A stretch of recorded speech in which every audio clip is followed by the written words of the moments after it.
Olá, a paz do Senhor a todos. Como que vocês estão? Espero que vocês estejam bem, na graça de Deus, amém? Vamos dar continuidade à nossa leitura bíblica, irmãos.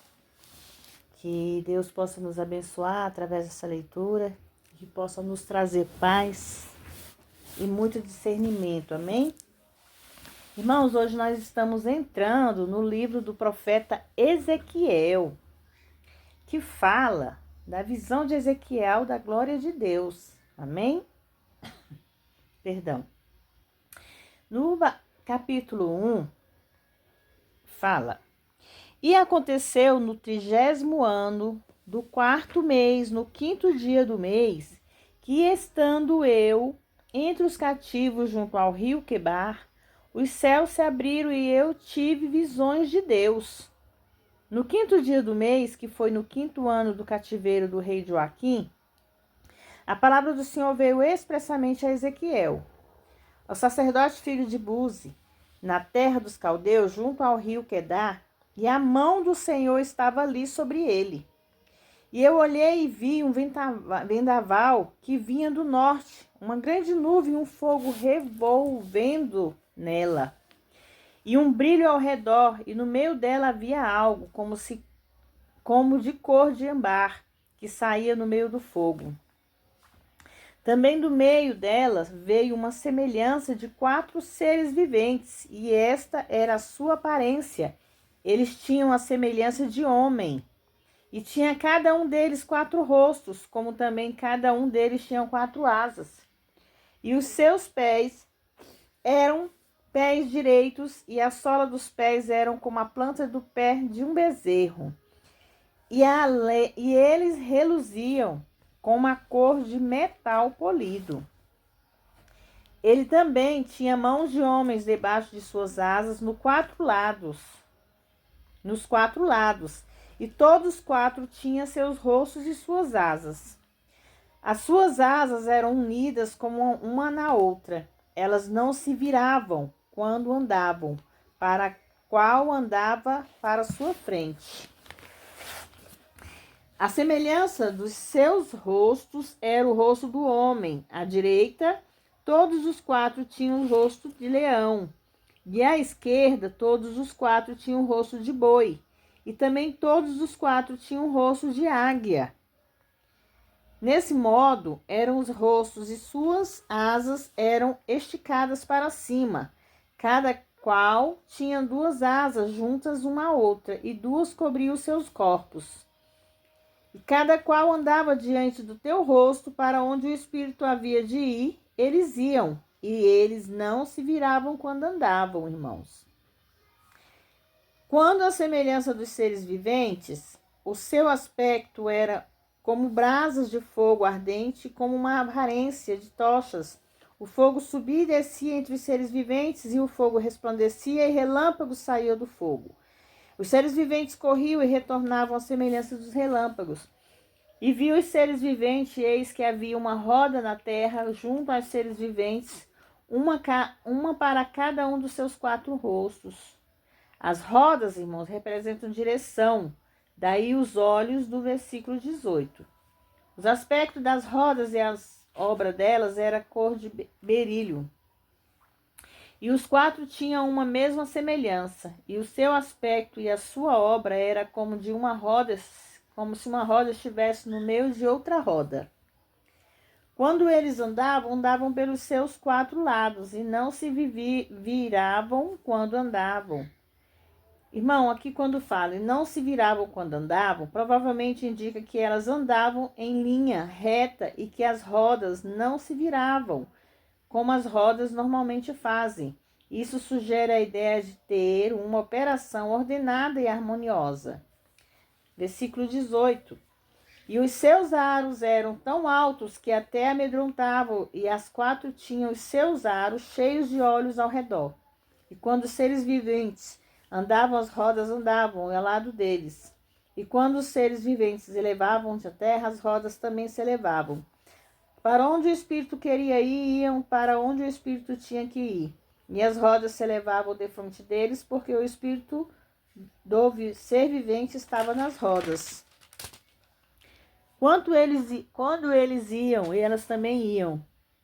E quando eles paravam, elas também paravam. E quando aqueles eram elevados da terra, as rodas se erguiam acima, de frente deles, porque o espírito do ser vivente estava nas rodas. Irmãos, este versículo é semelhante ao versículo 20. As leis naturais para o homem são só uma parte das leis criadas por Deus. Estamos agora vendo as leis da criação celestial, que estão muito à frente de tudo o que nós atualmente conhecemos. Nós conheceremos essas leis depois da ressurreição da vida, quando recebermos os nossos corpos glorificados. Amém? É uma semelhança de firmamento. Havia sobre as cabeças dos seres viventes e era como a cor de cristal terrível, estendido por cima sobre as suas cabeças. Debaixo dos firmamentos estavam as suas asas direitas, uma em direção à outra. Todos tinham duas e cobriam o seu rosto de lado, e todos tinham outras das duas asas, e cobria os corpos deles do outro lado. E andando, eles ouviam o ruído das suas asas, como o ruído das grandes águas, como a voz de Todo-Poderoso, uma voz de tumulto, como a estrépito de um exército. Parando eles, abaixavam suas asas. E ouviu uma voz do firmamento que estava por cima de suas cabeças quando eles pararam e abaixaram suas asas. E por cima do firmamento que estava acima de suas cabeças havia algo à semelhança de um trono, com a aparência de uma pedra de safira. E sobre essas espécies de trono havia algo semelhante com o parecer de um homem no alto sobre eles. E vi com a cor de âmbar, com uma aparência do fogo pelo interior dele ao redor, desde o aspecto dos seus lombos e daí para cima, desde os aspectos dos seus lombos e daí para baixo. Eu vi com uma aparência de fogo, e ele tinha um brilho resplandecente ao redor dele. Ezequiel não disse que Deus estava vestido de fogo, mas como a aparência de fogo pelo interior dele ao redor, em outras palavras, havia um brilho que fazia com que o corpo espiritual do Senhor aparecesse como se estivesse em chamas. Como o aspecto do arco que aparece na nuvem no dia da chuva, assim era o aspecto do brilho resplandecente ao redor. Esse era o aspecto da semelhança da glória do Senhor. E quando eu vi isso, caí sobre o meu rosto e ouvi a voz quem falava. Ezequiel viu um arco-íris arredondado sobre o trono de Deus, exatamente como João na sua visão. A glória de Deus indica a revelação da natureza do ser e da presença de Deus na humanidade, às vezes com fenômenos materiais e espirituais, como é relatado aqui. E quando eu vi isso, a glória de Deus caiu sobre o meu rosto. Retrata a experiência da maioria sobre essas circunstâncias. Isso revela o fato de que estar morto no espírito é bíblico. Amém? Capítulo 2. Disse-me a comissão de Ezequiel. Disse-me: Filho do homem, põe-te em pé e eu falarei contigo. E o Espírito Santo, então, encontrou em mim quando ele falava comigo e me pôs em pé. E eu ouvi o que me falava. E disse-me: Filho do homem, eis que eu te envio aos filhos de Israel, para as nações rebeldes que se rebelaram contra mim. Eles e seus pais transgrediram contra mim até este mesmo dia. E os filhos são de duro semblante e obstinados de coração. Eu te envio a eles, e tu dirás a eles: assim diz o Senhor Deus. E eles se ouvirem, ou se deixarem de ouvir, por eles são uma casa rebelde. Saberão que esteve uma profecia, que esteve um profeta aos meio deles. E tu, ó filho do homem, não tenhas temor deles, nem temas as suas palavras, mesmo que contigo estejam espinhos e sarças, e tu habites no meio de escorpiões, não te Não temas as suas palavras, nem te assustes com os teus semblantes, porque são casa rebelde. E tu deves falar nas minhas palavras a eles, quer ouça, quer deixe de ouvir, porque eles são rebeldes. Mas tu, ó filho do homem, ouça o que eu te digo. Não sejas tu rebelde, assim como a casa rebelde. Abre a tua boca e come o que eu te dou. E quando vi, eis que uma mão era estendida até mim, e eis que havia nela um rolo de livro. E ele estendeu-o diante de mim, e estava escrito por dentro e por fora, e estava escrito nele lamentações e aflições e ais. Irmãos, no capítulo 2, aqui fala da parte dos 4 evangelhos da expressão filho do homem. Não é usada no Novo Testamento. E a parte de Ezequiel, irmãos, só é encontrada em Daniel, que é no capítulo 8, versículo 17, né?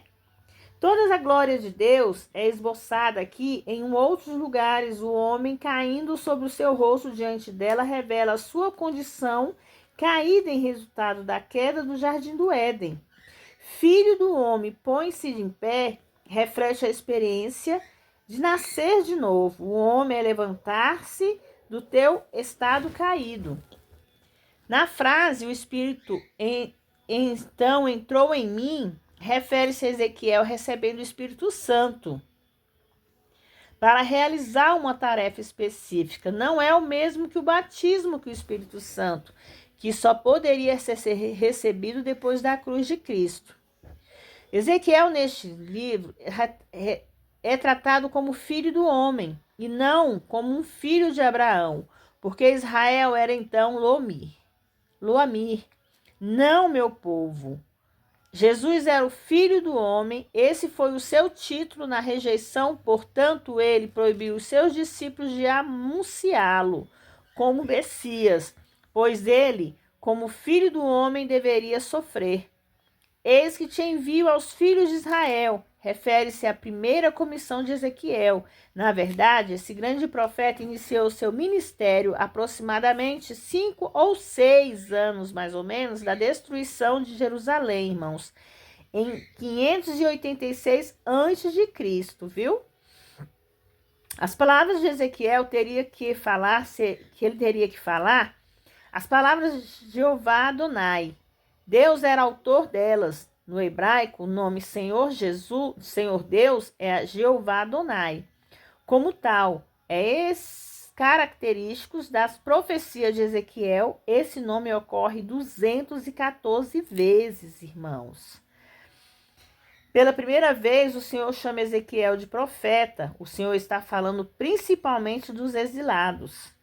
A rebelião dele era contra Deus, e isso, apesar dos milagres da lei, dos patriarcas e dos profetas, eles simplesmente não obedeciam às escrituras. E tu deves falar as minhas palavras. Aqui, Deus está se referindo que ele deve falar as palavras que ele está mandando dizer. Encorajador no sentido de que as palavras a serem transmitidas seriam aquelas dadas simplesmente por nosso Senhor Jesus. Ao mesmo tempo, há uma advertência contra a mistura de pensamentos inferiores. E tu deves falar as minhas palavras. É encorajador no sentido de que as palavras a serem transmitidas seriam aquelas dadas pelo Senhor. Ao mesmo tempo, uma advertência contra a mistura de pensamentos inferiores e mensagens auto-originadas, que é a maldição da igreja de hoje, irmãos. Como o Senhor falou desde modo para Ezequiel no passado, ele fala mesmo hoje. Apenas as palavras de Deus devem ser transmitidas às pessoas. Aqui ele quer dizer que o profeta, ele não deve falar palavras que não vêm do Senhor. Não existe eu abrir a boca e dizer, assim diz o Senhor, se ele não disse nada. Eu não posso levar uma palavra para vocês dizendo que o Senhor mandou eu levar. Isso já vem desde lá do início, que aqui é como Deus fala com Ezequiel, que não se deve falar as minhas palavras, não, que deves falar as minhas palavras a eles, quer ouçam, quer deixem de ouvir. Isso quer dizer as palavras de Deus e não as palavras que talvez Ezequiel queira falar que não tenha vindo de Deus. E isso acontece hoje, irmãos. Muitas vezes, um profeta, um pastor, um irmão, uma irmã, muitas vezes abre a boca para falar, assim diz o Senhor mandou dizer, o Senhor mandou. Não faça palavras em vão. Não digam coisas em vão, porque tudo tem que vir do Senhor. Se não vem do Senhor, você tem que ter a consciência que aquilo não é de Deus. Que existe muitas pessoas enganando outras pessoas. Então, hoje eu digo para vocês que o que eu estou fazendo aqui é simplesmente uma leitura bíblica. Eu não estou levando palavra nenhuma que Deus tenha falado para mim falar para vocês. É só uma leitura bíblica para a gente acompanhar o livro sagrado, amém? Aqui no versículo 8, quando fala, mas tu, ó filho do homem, ouça o que eu digo, não sejas tu rebelde, assim como a casa rebelde, abre tua boca e come o que eu te dou. Aqui fala, não sejas tu rebelde, irmãos, assim como a casa rebelde, é uma advertência contra fraquezas naturais do profeta. Abre a tua boca e come o que eu te dou. Fala do Senhor dando a ele as palavras que ele deverá dizer, que foi o que eu acabei de dizer para vocês. O livro daqueles dias era, na verdade, várias peles costuradas juntas para fazer uma longa peça que era enrolada a partir de cada extremidade. Uma mão era estendida até mim, parece indicar que, embora ele viesse daquele trono, ainda assim estava separada dele ou dos seres viventes. Pareceu ter surgido, irmãos, misteriosamente por si mesma, como a história de Belzazar. Num sentido da palavra, como ele escreveu a destruição do reino de Belzazar, anos mais tarde estava agora escrevendo a destruição do próprio povo de Deus, Judá e Jerusalém.